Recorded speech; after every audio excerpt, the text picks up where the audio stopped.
Hi, on today's episode of A Guy with a Razor, I have a different razor, a new one is a 2023 RZR Trail S 900 Sport S9 Trail S Polaris. Heck of a lot cheaper than the Ultimates and the Omegas and the Super Dupers and whatever other strange names they want to call them nowadays. But does not have power steering, and the wife does not have the 2 strong arm steering system, so I picked up immediately a winch. That'll be another part of this. That is the Black Ops synthetic rope 7 million pound one. But today's episode is going to be the SuperATV power steering kit for Polaris RZR Trail S. It has a motor mount, an upper shaft, lower shaft, ECU mount, and support. Disregard any extra hardware. I like the way this thing is talking already. Tools needed. We're gonna pretend that I haven't done it already, and I'm just now getting to it. 15 millimeter wrench, 14 millimeters, 13, 10 millimeter, short extension, take it or leave it. You're gonna need a, what is this? 4 millimeter Allen wrench. Those are extra bolts, so when you're done, don't worry about that. A pair of side cutters, electrical tape, some better electrical connectors. What are we calling this? Razor blade. Ratchet wrench, powered or non, 15 millimeter socket, a 24 millimeter socket, big Ugga or a breaker bar, little Ugga with a, we'll call that a 10-inch extension, and a 1/4 inch ratchet with a T27, and also T30s to get the covers off. So I'm going to pretend I know how to read. I'm going to glance through this at a rapid pace, and then I'm just going to start taking a brand new machine apart, and hopefully I don't scratch it. So we'll just get right into it here. Step 1, remove this thing. Put that over there. Step 2, T30. Grab your nice, careful hand-driven screwdriver. That one wasn't even tight.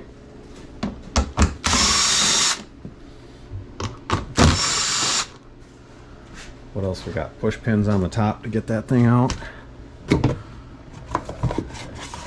Nothing down in there. So get a pair of nice dikes, which work best if you don't over squeeze.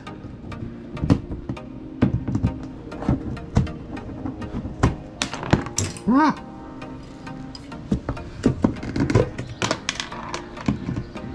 Try to put stuff on there.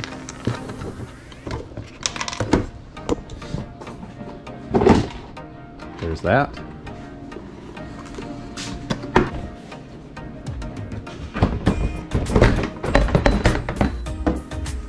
Lift and pull.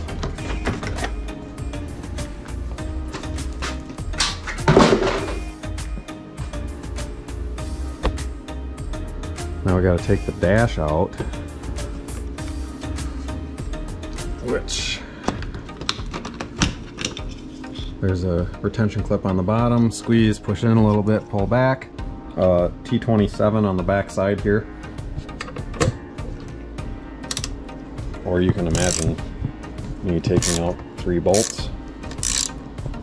Got the T27s out, which, side note, red Loctite, so they're going to be snug. And they're some sort of, you know, metal little thing pressed into plastic, so it's super great that they used red on that to get this part out. Those are excessively long.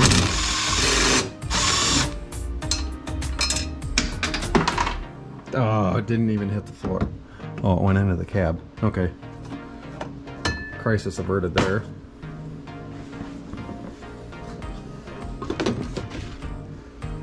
Remove the dash.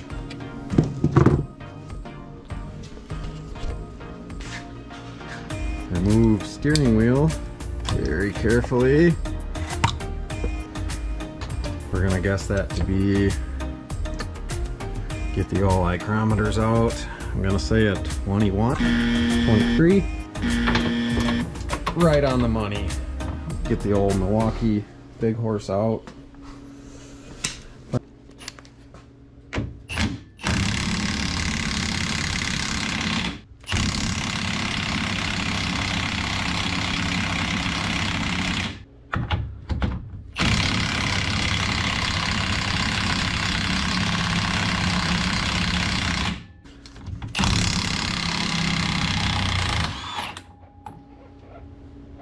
Boy.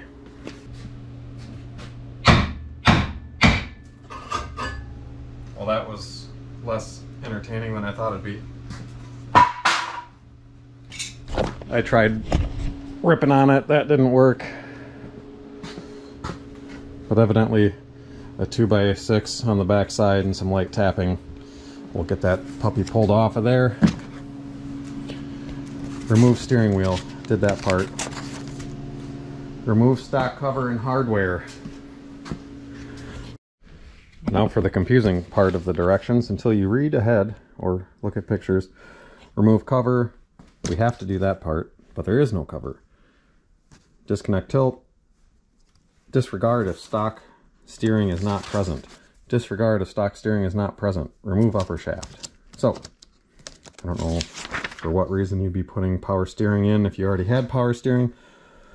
But we'll get the lower shaft out. So far, not really sure which country Polaris is going for with their hardware anymore. They used to be 100% standard. Nowadays, it would appear that we have some metric mixed about.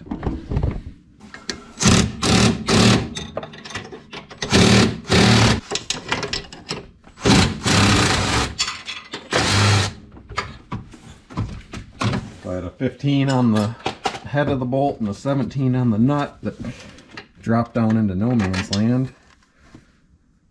Look at that. No Loctite on the steering shaft, but they have red Loctite to hold the dash in on 3 little bolts that go into plastic. Super thinking there, guys. Now I forgot what I'm after next. Now removing the adjuster, steering wheel tilt accumulator actuator. That is a 4mm Allen head and a 10mm wrench.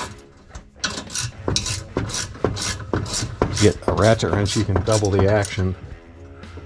Take these bolts out and that whole thing should tip down. So I'm assuming 15. So 15mm, remove the bolts that hold the steering column in. Oh.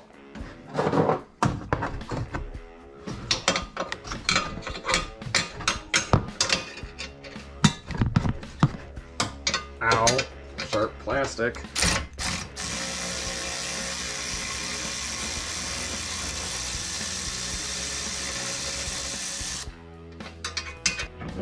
There we go. Now that we have the bolt out and the entire steering assembly falls, carefully and simply remove your stock steering thing. Anyway, put that over here. Pull your shaft up and out. Don't lose your dingus. Probably gonna need that thing.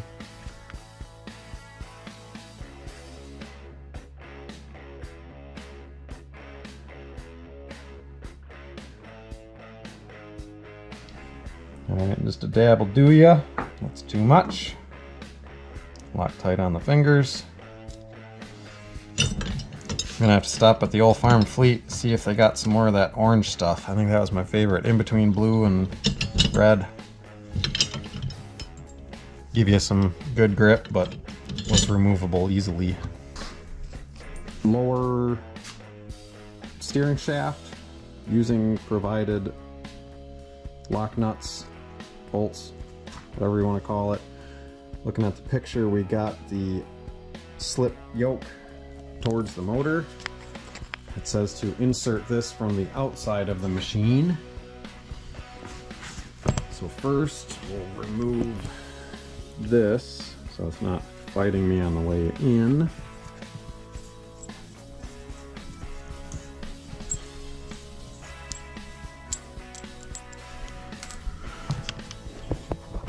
You can find the hole. I don't know why you have to. That doesn't make sense. Why would you do it from where you can't see and get a good angle at it? To where you can just go whoop. Oh, there's rubber. Put that in like so.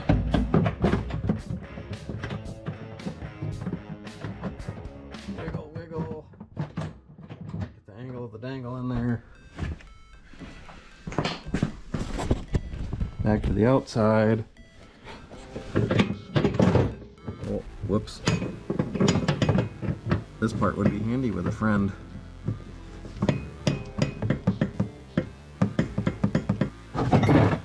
For the next trick, now that we have our shaft installed and tightened on the bottom, which was tightened to 3 Ugga-Duggas, the proper torque spec, we will be removing the nuts off of the brake pedal assembly.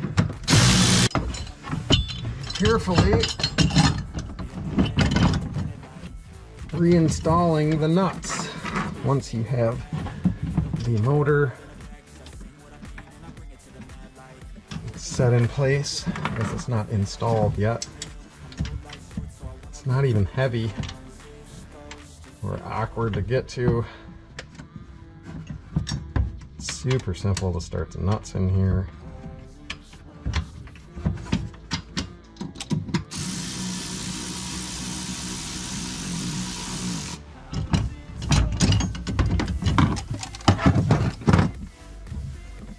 Remove your little retaining nut. Oh, that's tight. Very loud in here. I'm gonna have to do some major audio editing.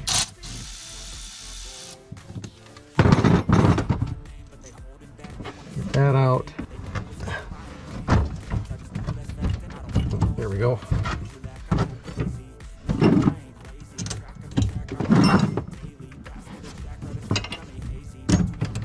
Ow.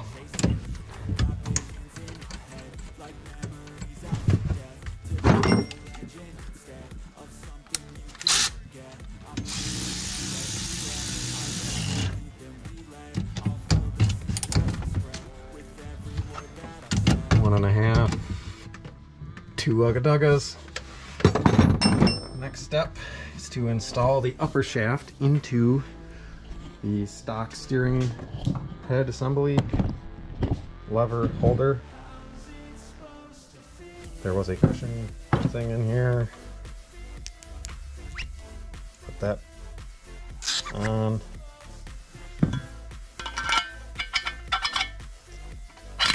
In through the bearing. Put this guy in. There's that. Now back to the cab. Jeez Louise. Evidently this is a 3-hand job. Hand job. That's inappropriate. Get that snugged in. Remember which way your bolts came out. You hold this whole apparatus in.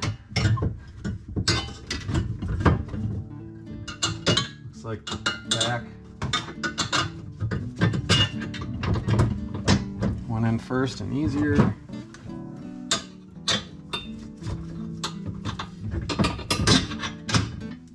Okay, those are set in there.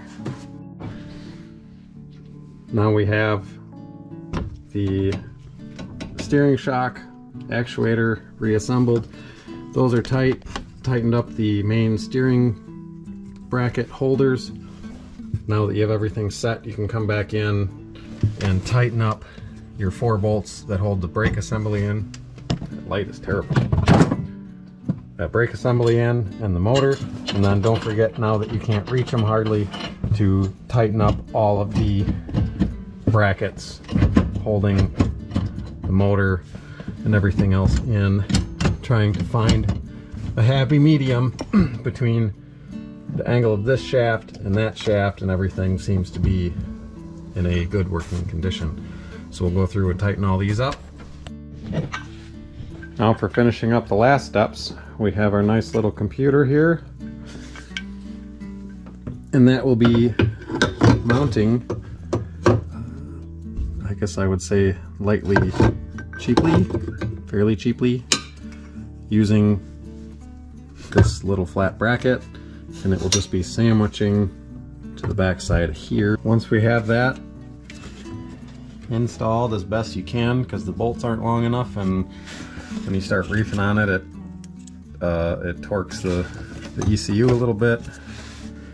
Things I would change is I would make a 4-point flat bracket that had a slight recess, and then you put rubber in between here. For the money, I think they could figure out how to do that. Oh, and lovely. So now I don't have room. So when you're tightening your motor up here, make sure that you have your motor tilted all the way to the front of the machine. So back to loosen those. Now we have the motor moved back, so we have ample room for plugging things in. We've got a large flat plug here. Plugs into that front section there. That's your main power. There's another one. This would be the non-contact torque sensor. That plugs into the one that we had to move the motor for. Push it until you hear a nice little snap. And then for the wiring harness, so this big one goes to that big one. Push until you hear a nice click. And the little one. Not the right way. Yep, there we go. Push till you get a nice click.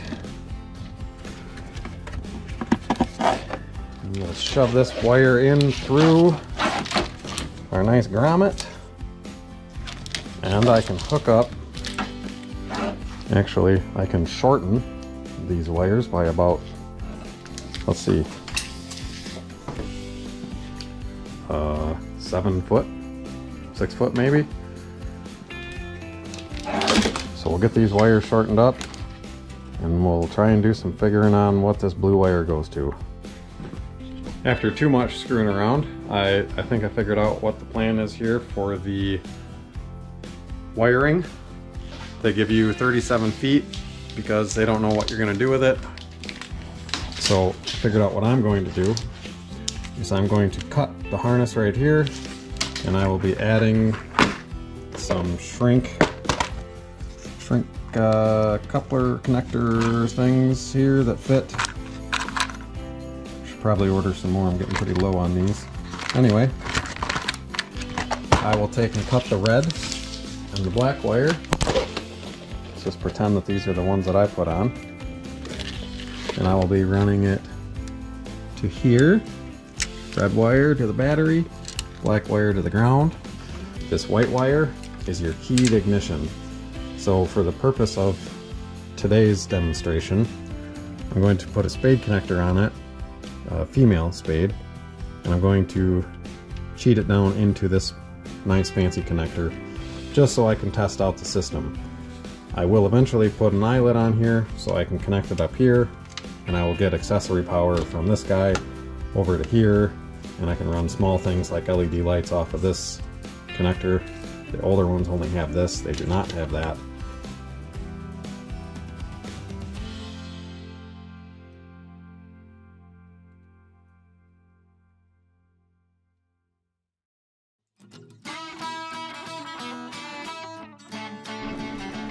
Well, here's what I got. Harness is extremely shortened. Save those for later because it's nice to have some wires with good ends on them. Anyway, shortened up, zip tied together, eyelets on are tight. Turn the key on, center prong, lights up. So now I know the center one is keyed power. And just for today, because like I said, I ordered plugs and brackets and all sorts of different things so I can find my wire. I will take my fully insulated to the bottom spade connector and I will slide that guy over the center wire. Again, this is just for today. I ordered pigtails, I ordered a distribution block. It's not going to stay like that. I mean, you could if you wanted to, I guess, but look at that. Not how I would do it. Anyway, steering wheel straight. Now you want to make sure, not steering, the actual tires are straight. And you want to make sure that you get your steering wheel straight. This is how you align vehicles, I'm pretty sure. They gave you an extra nut because liability, they'll tell you that nylocks are one-time use, which they probably are, probably should be, but I'll just save that nut for a rainy day. And we'll get this snugged down to 73 ugga-duggas. We'll put the dash in, put everything back together, because it's all gonna work first try. Then we'll get the camera back on when I turn the key.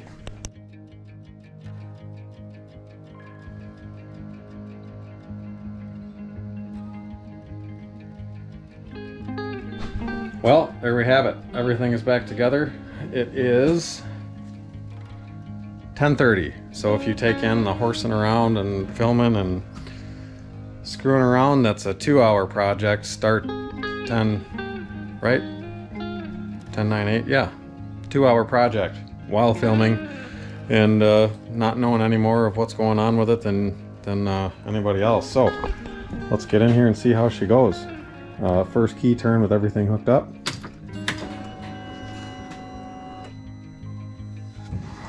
Whoa, look at that. One finger. Back and forth, off she goes. Oh, son. I forgot to plug the dash in. Anyway, don't forget to plug the dash in. I'm gonna have to take it back apart because immediately following this, I will be installing the Black Ops series winch.